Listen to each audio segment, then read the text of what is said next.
삶의 예배 네 번째, 그리스도로 옷 입고. 삶의 예배 네 번째, 그리스도로 옷 입고 제목으로 말씀 전하겠습니다. 지금까지 살펴본 삶의 예배 그 시리즈에는 한 가지 공통점이 있습니다. 사랑입니다.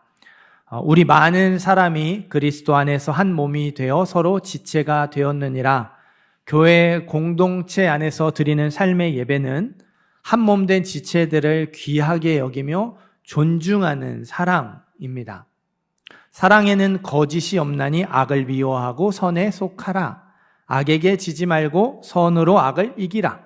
모든 인간관계에서 드리는 삶의 예배는 상대방에게 관심을 가지고 또 그 사람에게 마음을 주는 사랑, 선으로 악을 이기는 사랑이죠. 위에 있는 권세들에게 복종하라. 진노 때문에 할 것이 아니라 양심을 따라 할 것이라. 국민으로서 드리는 삶의 예배는 책임과 의무를 성실하게 감당하고 나라를 위해 기도하는 것, 나라 사랑이죠. 14장, 15장, 우리가 이제 계속해서 삶의 예배 시리즈를 살펴볼 건데요. 14장, 15장의 내용도 사랑입니다. 오늘은 삶의 예배 네 번째 말씀이죠. 우리가 평생 드려야 할 삶의 예배에 대한 말씀인데요. 어떤 말씀일까요? 사랑에 대한 말씀. 역시 네 번째 삶의 예배도 역시 사랑에 대한 말씀입니다. 8절 말씀 한 번 더 읽어볼까요? 8절 읽습니다. 피차 사랑의 빛 외에는 아무에게든지 아무 빚도 지지 말라. 남을 사랑하는 자는 율법을 다 이루었느니라. 피차 사랑의 빛 외에는 아무에게도 아무 빚도 지지 말라. 여러분, 빚은 남의 돈, 빌린 돈입니다. 갚아야 하는 돈이죠. 저도 대출을 받아서 집을 마련을 했거든요. 아이들에게 종종 우리 집 은행 거야, 화장실만 우리 거야, 이렇게 농담처럼 말하거든요. 많은 사람들이 빌린 돈으로 집을 사고 빌린 돈으로 차를 삽니다. 다 갚기 전에는 완전히 내 것이 될 수 없죠. 많은 청년들이요, 빌린 돈으로 대학을 가고 생활비를 씁니다. 학자금 대출을 받고 생활비 대출을 받아요. 빌린 돈으로 해외여행을 가죠. 나중에 다 토해내야 돼요. 그거 땡겨 쓰는 거거든요. 사라지지 않습니다. 돈이 아닌 다른 것을 빚졌더라도 마찬가지죠. 도움을 받고 신세를 졌으면 비슷하게라도 돌려줘야 돼요. 똑같이는 못하더라도 비슷하게 도움을 주고 갚아주어야 되죠. 빚은 갚아야 되는 거예요. 배째라 하면 안 돼요. 배째라 하면 진짜로 배가 찢어질 수 있어요. 네. 그래서 성경도 아무에게도 아무 빚도 지지 말라. 빚은 있으면 안 된다고 말해요. 그러니까 최대한 빚 지지 말고 살라는 것이 성경의 가르침이고요. 빚을 졌으면 꼭 갚으라는 것이 성경의 가르침이에요. 그런데 한 가지 예외가 있죠. 피차 사랑의 빚 외에는 사랑의 빚은 예외라고 하죠. 다른 빚은 있으면 안 되는데 왜 사랑의 빚은 있어도 괜찮다고 말할까요? 찬송가 304장 3절 가사예요. 하늘을 두루마리 삼고 바다를 먹물 삼아도 한없는 하나님의 사랑 다 기록할 수 없겠네. 사랑의 빚은 갚을 수 없는 것이기 때문에 그렇습니다. 하나님께 받은 사랑을 생각해 보세요. 하나님께 받은 사랑을 떠올려 보십시오. 우리의 모든 것을 다해서 하나님을 사랑하고 우리의 모든 것을 다해서 이웃을 사랑한다 하더라도 그 사랑 못 갚죠. 사랑의 빚은 절대로 갚을 수 없는 빚입니다. 8절, 9절, 10절 한 번 더 읽어보겠습니다. 8절, 9절, 10절 읽습니다. 피차 사랑의 빛 외에는 아무에게든지 아무 빚도 지지 말라. 남을 사랑하는 자는 율법을 다 이루었느니라. 간음하지 말라, 살인하지 말라, 도둑질하지 말라, 탐내지 말라 한 것과 그 외에 다른 계명이 있을지라도 내 이웃을 내 자신과 같이 사랑하라 하신 그 말씀 가운데 다 들었느니라. 사랑은 이웃에게 악을 행하지 아니하나니 그러므로 사랑은 율법의 완성이니라. 아멘. 오늘 말씀이 피차 사랑의 빚 외에는 아무에게도 아무 빚도 지지 말라 이렇게 끝났다면 사랑의 빚은 평생 갚아도 못 갚는 거구나. 우리가 이렇게 살아가는 거구나. 그렇게 생각하면 돼요. 하지만 바로 뒤에 어떤 말씀이 나오죠? 남을 사랑하는 사람은 율법을 다 지켰습니다. 10계명의 5계명부터 10계명까지 한 가지로 요약할 수 있는데 내 이웃을 내 몸과 같이 사랑하라 예수님의 말씀으로 요약할 수 있습니다. 사랑은 율법의 완성입니다. 율법의 핵심이 하나님 사랑, 이웃 사랑이라고 하죠. 하나님을 사랑하고 이웃을 사랑하는 사람이 율법을 지키는 사람, 율법을 완성하는 사람, 하나님의 뜻대로 살아가는 사람이라고 해요. 사랑은 하나님의 뜻이기 때문에 사랑의 빛도 갚으라고 말씀하죠. 사랑의 빛은 절대로 갚을 수 없다. 그래서 예외다라고 말해놓고 사랑의 빛도 갚아야 된다 말하는 게 앞뒤가 맞지 않죠. 못 갚는 빚이라서 예외라고 했는데 갚으라고 하는 게 안 맞잖아요. 이게 성경의 포인트, 성경의 의도예요. 빚을 갚아야 되는데요. 그 빚이 너무 크고 내 능력으로 갚을 수 없습니다. 그럼 어떤 마음이 들죠? 실제로 어마어마하게 큰 빚을 진 사람의 이야기예요. 눈을 뜨면 이걸 언제 다 갚을 수 있을까 생각이 떠나지 않더래요. 눈을 감으면 빚 갚으라고 독촉하는 사람들에게 쫓겨다니는 꿈을 꾼대요. 눈을 뜨면 이걸 언제 다 갚나 괴로워하고 눈을 감으면 그 빚 갚으라고 독촉하는 사람들 때문에 또 괴로워하는 꿈을 꾸고 항상 빚 생각에 사로잡혀 있는 거죠. 성경이요, 우리가 그래야 한다고 가르치는 거예요. 저와 여러분이 하나님께 너무 큰 사랑을 받았어요. 사랑의 빚을 졌죠. 하나님께 받은 사랑을 생각하면 우리의 모든 것을 다해 하나님을 사랑하고 이웃을 사랑한다 해도 턱없이 모자라요. 한없이 부족합니다. 다 못 갚습니다. 갚을 수가 없어요. 갚고 싶어도 갚으려고 해도 갚아지지 않습니다. 사랑의 빚을 갚아야 되는데 도저히 못 갚죠. 빚쟁이가 항상 빚 생각에 사로잡혀 있는 것처럼 저와 여러분도요. 그 생각, 항상 사랑해야 한다는 생각에 사로잡혀 있어야 한다는 거예요. 이게 사랑의 빚진 자의 마음, 사랑의 빚진 자의 태도입니다. 사랑하며 살아야 하는데, 내가 어떻게든 사랑하며 살아가야 하는데 그게 빚진 자의 마음, 빚진 자의 태도예요. 저와 여러분이 사랑의 빚진 자로 살아가야 돼요. 매일매일 사랑의 빚을 갚기 위해서 최선을 다해 사랑해야 합니다. 우리의 모든 것을 다해서 하나님을 사랑해야 하고요. 우리의 모든 것을 다해서 이웃을 사랑해야 합니다. 솔직히 그렇게 하기 싫으시죠? 모든 것을 다해 하나님을 사랑하는 건 오케이예요. 하지만 모든 것을 다해서 이웃을 사랑하는 거는 노케이. 도도 아니고 오케이도 아닌 반반, 노케이죠. 하나님을 사랑하는 건 그래도 해야겠다는 마음이 들어요. 하지만 이웃을 사랑하는 건 반반이에요. 반반도 아니죠. 좀처럼 어지간해서는 해야겠다는 마음이 들지 않습니다. 사랑하고 싶은 사람도 있어요. 하지만 사랑하고 싶지 않은 사람이 더 많거든요. 사랑하고 싶지 않은 사람, 사랑할 수 없는 사람이 너무 많거든요. 사랑하고 싶지 않은 사람, 사랑하기 싫은 사람을 사랑해야 한다는 것 머리로는 알아요. 하지만 여기 가슴에서는 그렇게 하기 싫죠. 사랑하고 싶지 않아요. C.S. 루이스가 이웃 사랑에 대해서 한 말이 있어요. 당신은 이웃을 사랑할 것인지 고민하느라 시간을 낭비하지 마십시오. 그 사람을 사랑해야 되나, 사랑할까 말까 고민하느라고 시간을 낭비하지 말래요. 그렇게 고민하는 것 자체가 시간 낭비래요. 마치 당신은 사랑한 것처럼 행동하십시오. 당신이 누군가를 사랑한 것처럼 행동할 경우 얼마 안 있어 당신은 그 사람을 사랑하게 될 것입니다. 만일 당신이 싫어하는 사람에게 상처를 입힌다면 당신은 그 사람을 더 싫어하고 있는 자신을 발견하게 될 겁니다. 만일 당신이 그에게 선을 행한다면, 사랑을 행한다면 당신은 그를 덜 싫어하고 있는 자신을 발견하게 될 겁니다. 그 사람이 미워요.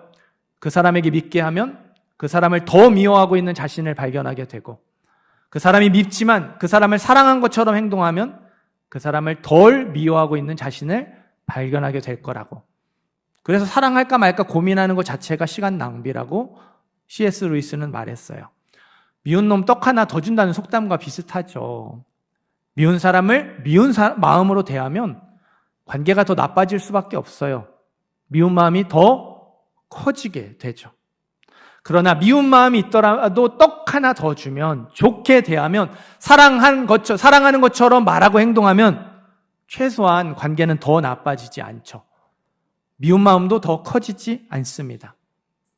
여러분, 사랑하는 마음이 생길 때까지 기다리면요, 평생 사랑하지 못해요.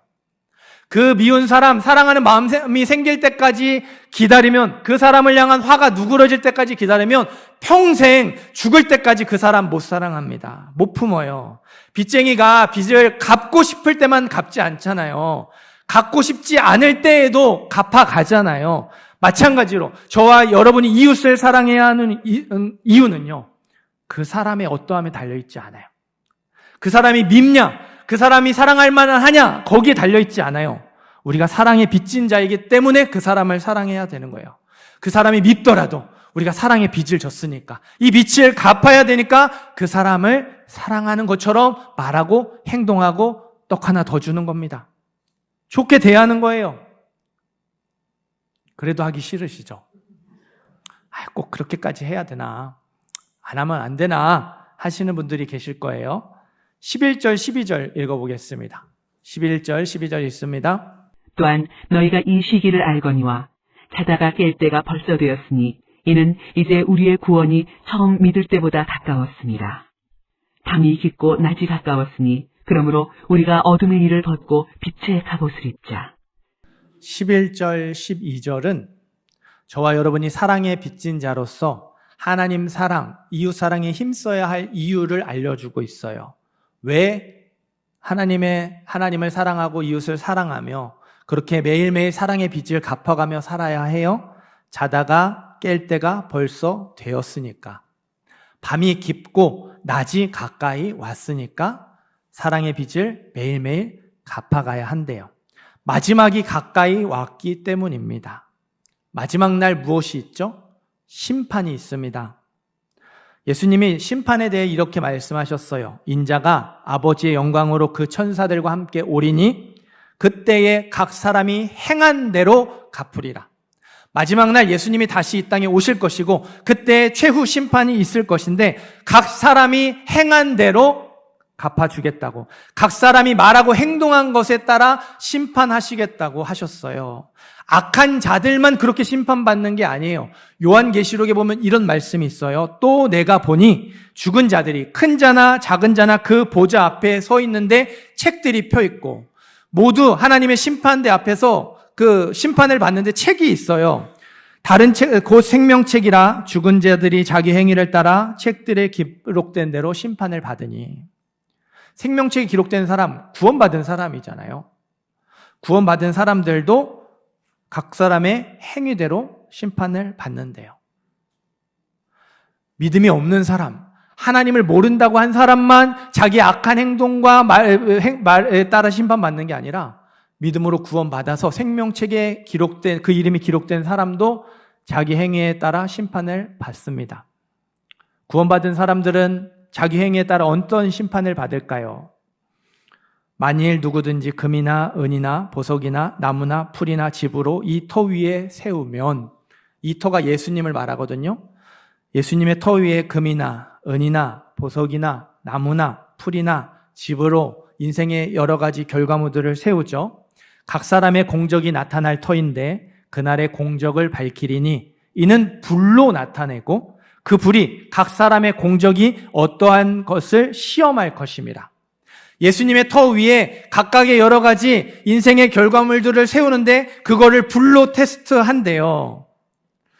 그 만일 누구든지 그 위에 세운 공적이 그대로 있으면 상을 받고 누구든지 그 공적이 불타면 해를 받으리니 그러나 자신은 구원을 받되 불 가운데 받은 것 같으리라. 인생의 공적들이 불로 테스트를 하시는데 남아있으면 상을 받고 다 타버려서 아무것도 남지 않아 있으면 불 가운데 구원을 받는다고. 마치 집에 불이 나서 간신히 몸만 빠져나온 사람처럼 모든 것을 잃어버린 채 부끄러운 구원을 받는다고 말해요.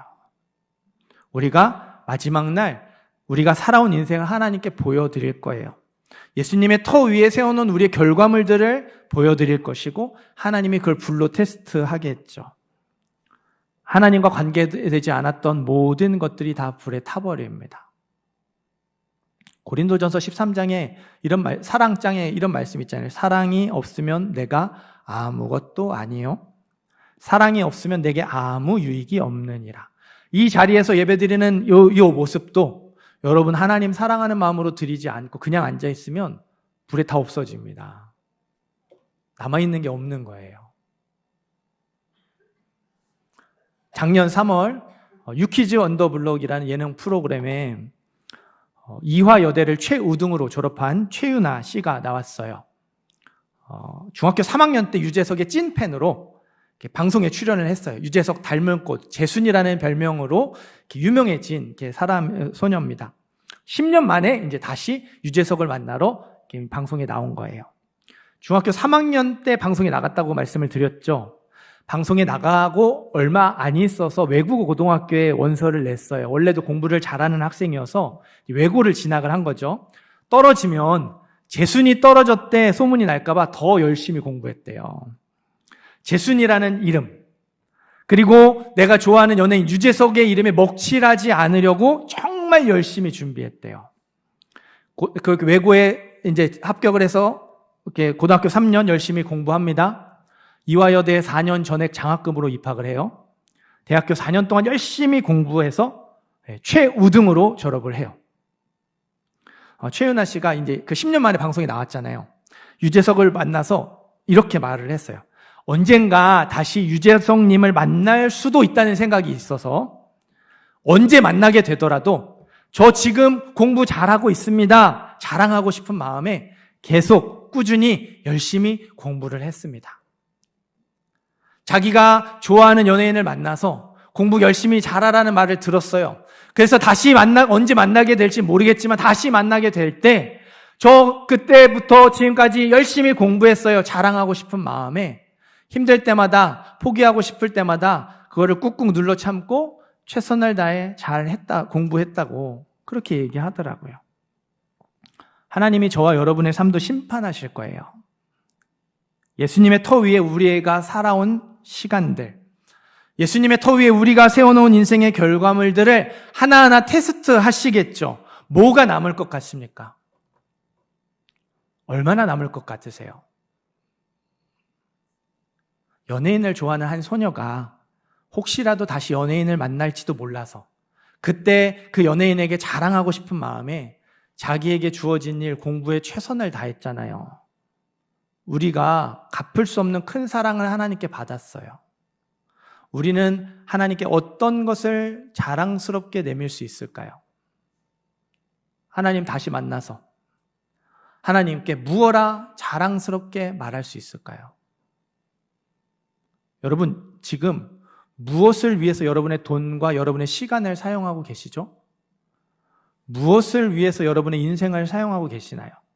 여러분, 무엇을 위해 살아가고 계십니까? 마지막 날 우리의 삶을 평가하는 기준은 사랑이에요. 얼마나 하나님을 사랑하며 살아왔는가? 얼마나 이웃을 사랑하며 살아왔는가? 얼마나 사랑에 빚진 자로 그 사랑의 빚을 갚아가며 살아왔는가? 이게 우리의 삶을 평가하는 기준입니다.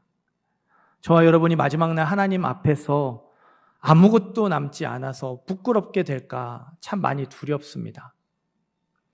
마지막 날 하나님께 기쁨으로 드릴 수 있는 것이 있는 저와 여러분이 되기를 간절히 소망합니다. 12절, 13절, 14절도 읽습니다. 12절, 13절, 14절 읽습니다. 밤이 깊고 낮이 가까웠으니 그러므로 우리가 어둠의 일을 벗고 빛의 갑옷을 입자. 낮에와 같이 단정히 행하고 방탕하거나 술 취하지 말며 음란하거나 호색하지 말며 다투거나 시기하지 말고 오직 주 예수 그리스도로 옷 입고 정욕을 위하여 육신의 일을 도모하지 말라. 그러므로 우리가 어둠의 일을 벗고 빛의 갑옷을 입자. 마지막 날이 가까이 왔으니 하나님을 다시 만나 우리가 우리의 삶을 평가받을 날이 점점 가까이 오고 있으니 어둠의 일을 벗고 빛의 갑옷을 입으라고 말합니다. 어둠의 일은요, 13절에 나와요. 방탕하게 지내는 것과 술 취하는 것, 무절제한 삶, 게으르고 나태하며 무분별한 삶이 어둠의 일입니다. 음란과 호색, 성적으로 문란한 삶이 어둠의 일이고요. 다투거나 시기하는 것, 이기적인 삶이 어둠의 일이에요. 14절에도 어둠의 일이 있죠. 정욕을 위하여 육신의 일을 도모하지 말라. 도모하다라는 말은 만족시키다는 뜻이거든요. 육체의 욕심을 만족시키려고 살아가는 게 어둠의 일이라고. 내 욕심을 채우며 내가 원하는 대로 살아가는 게 어둠의 일이라고 말합니다. 13절, 14절에 나오는 어둠의 일을 잘 보세요. 모두 잘못된 사랑에서 나와요. 하나님을 사랑하지 않고 나만 사랑하니까 내가 하고 싶은 대로 살죠. 방탕하게 살고 게으르고 나태하게 삽니다. 흥청망청 부어라 마셔라 삽니다. 성적인 쾌락을 전부로 여기며 살고 남이 뭐라든 내가 중요한 이기적인 삶을 살아가는 거예요. 내 욕심을 채우면 장땡이지 그렇게 사는 겁니다. 하나님을 사랑하지 않고 나를 사랑하니까 하고 싶은 대로 하는 거예요. 이웃을 사랑하지 않으니까 나만 소중하고 내 주장만 고집하는 거죠. 내 입장만 고집하는 거예요. 빛의 갑옷도 13절, 14절에 나오거든요. 빛의 갑옷은 13절. 낮에와 같이 단정히 행하는 것. 그리스도인답게 살아가는 거예요. 그리스도인답게 살아가는 것은 14절. 오직 주 예수 그리스도로 옷 입고. 예수님을 옷 입는 겁니다. 예수님을 옷 입는다는 게요, 예수님처럼 말하고 예수님처럼 행동하고 예수님처럼 사랑하는 거예요. 여러분, 제가 이 자리에서 양복이 아닌 잠옷을 입고 예배를 인도하고 말씀을 전하면 어떨까요? 어떨 것 같으세요? 되게 이상하겠죠. 어울리지 않을 거예요. 그거예요. 잘못된 사랑은 우리에게 어울리지 않는 겁니다. 내가 하고 싶은 대로 하는 것, 내 욕심을 채우는 것은 구원받은 우리 그리스도인, 사랑에 빚진 사람의 모습이 아니에요. 어울리는 모습이 아닙니다. 그런 마음이 드는 걸 당연하게 생각하시면 안 돼요. 계속해서 우리 마음에 올라오겠지만 그거는 이미 죽어버린 옛사람의 모습이에요. 우리에게 어울리는 모습이 아니고 자연스러운 모습이 아닙니다. 이상한 거라고 생각하셔야 돼요. 우리에게 어울리는 건 예수님을 옷 입는 거예요. 예수님처럼 말하고 예수님처럼 행동하고 예수님처럼 사랑하는 것이죠. 하나님을 사랑하며 이웃을 사랑하며 살아가는 겁니다. 안 해봐서 어색한 거예요. 이 옷을 안 입어봐서 안 어울리는 것처럼 보일 뿐이에요. 계속해서 노력하고 애쓰다 보면 익숙하고 자연스러워질 겁니다. 계속해서 예수님을 옷 입다 보면 어느 순간 잘 어울리게 될 거예요. 저와 여러분이 해야 할 것은 사랑하는 마음이 생길 때까지 기다리는 게 아니에요. 이 사람을 사랑해야 되나 말아야 되나 고민하는 게 아닙니다. 사랑하는 마음이 아주 자연스럽게 튀어나올 때까지 사랑하는 것처럼 말하고 행동하는 것, 예수님을 옷 입고 예수님처럼 말하고 예수님처럼 행동하고 예수님처럼 사랑하는 거예요. 순간순간 예수님이라면 어떻게 하셨을까? 예수님이라면 이 상황이 어떻게 하셨고 예수님이라면 이 상황이 어떻게 말하고 어떻게 행동하시고 어떻게 대처하셨을까 생각해 보면서 예수님을 닮아가려고 몸부림치는 거예요. 예수님을 흉내내는 거예요. 그렇게 흉내내고 몸부림치는 삶의 자리가 많아질수록 마지막 날 불시험을 통과하고 남아있는 것이 많아지겠죠. 하나님께 기쁨으로 드릴 수 있는 것이 많이 있게 될 겁니다. 옛날에 페르시아 왕 샤리아르라는 왕이 있었는데 왕비의 불륜 현장을 목격합니다. 화가 머리끝까지 나서 그 자리에서 두 사람을 죽였어요. 배신감에 어찌할 바를 몰라 여자를 증오하게 됩니다. 처녀를 한 명씩 불러들여서 하룻밤을 보낸 다음날 아침에 이렇게 죽여버려요. 이 잔인하게 일들을 1000일 동안 계속해서 이어갑니다. 이제 재상의 큰 딸, 국무총리쯤 되겠죠. 세헤레자데가 이제 차례가 됐어요. 왕의 부름을 받습니다. 이 재상의 큰 딸, 세헤레자데가요, 왕에게 첫날 밤에 이야기를 들려줍니다. 아주 재밌는 이야기를. 그러다가 하이라이트 부분에서 다음 이야기는 내일 밤에 들려드릴게요 라며 말을 멈췄어요. 결말이 궁금하잖아요. 왕이 다음날 아침에 그녀를 죽이지 않고 살려줬어요. 그렇게 하루하루 생명을 연장해 가는 거예요. 다음날도 결정적인 부분에서 나머지는 내일 알려드릴게요. 그 다음날도 하이라이트에서 뒤에 이야기는 내일 알려드릴게요.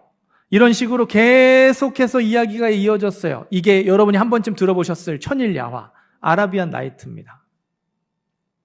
여러분, 더 이상 할 이야기가 없어지면, 아니면 이야기를 하더라도 왕이 그 이야기에 흥미를 잃어서 재미없다고 생각하면 어떻게 되죠? 다음날 아침 그녀는 죽는 거죠. 죽을 수밖에 없어요. 이야기가 끊어지고 이야기가 의미가 없어지면 죽는 거예요. 그녀에게 이야기는 곧 생명이었습니다. 마찬가지예요. 예수님을 영접한 이야기가 없는 사람은 죽는 겁니다. 영원한 죽음에 이르게 되죠. 예수님을 영접한 이야기가 있더라도 하나님 사랑의 이야기가 없고 이웃 사랑의 이야기가 없는 사람은 아무것도 남지 않아요. 부끄러운 구원을 받습니다. 우리에게도 이야기는 생명이에요. 하나님을 사랑한 이야기, 이웃을 사랑하는 이야기가 있어야 되죠. 예수의 생명이 있는 사람은 하나님을 사랑한 이야기가 있고요. 이웃을 사랑하는 이야기가 있어요. 그런 이야기가 많은 사람이 하나님 보시기에 아름다운 인생입니다. 내 생각에는 누가 강도 만난 자의 이웃이 되겠느냐? 예수님이 율법학자에게 물어보셨어요. 율법학자가 대답하죠. 자비를 베푼 자니이다. 예수님이 율법학자에게 말씀하십니다. 가서 너도 이와 같이 하라. 누가 너의 이웃이 되겠느냐? 자비를 베푼 자입니다. 가서 너도 그와 같이 하라. 사랑하는 성도 여러분, 우리의 이웃은 누구입니까? 누구에게 자비를 베풀어야 하고 누구를 사랑해야 하나요? 저와 여러분의 이웃이 가정에 있고요. 이 교회에 있어요. 우리가 출근해서 일하는 일터에 있고요. 우리 청년들이 다니는 학교에 있습니다. 우리 삶의 주위에 우리의 이웃이 있어요. 자비를 베풀어야 할 이웃, 사랑해야 할 사람들이 우리 주변에 있습니다. 하나님 사랑, 이웃 사랑의 이야기를 만드시기를 바라요. 마지막 날 하나님 앞에서 남아있는 것이 있는 인생을 살아가시길 바랍니다. 불타 없어질 것을 위해서만 살지 마시고 불타 없어지지 않을 것, 영원히 남게 될 것을 위해 살아가셔야 돼요. 주 예수 그리스도로 옷 입고 순간순간 예수님이라면 어떻게 하실까를 생각하면서 예수님처럼 말하고 예수님처럼 행동하고 예수님처럼 사랑하고 예수님을 흉내내며 살아가시기를 바라요. 우리가 보기에 아름다운 인생이 아니라 하나님의 보시기에 아름다운 인생을 살아가는 저와 여러분이 되기를 간절히 소망합니다. 우리가 보기에 아름다운 인생이 아니라 하나님 보시기에 아름다운 인생을 살아가는 우리 모든 성도님들 되시기를 주님의 이름으로 축원합니다.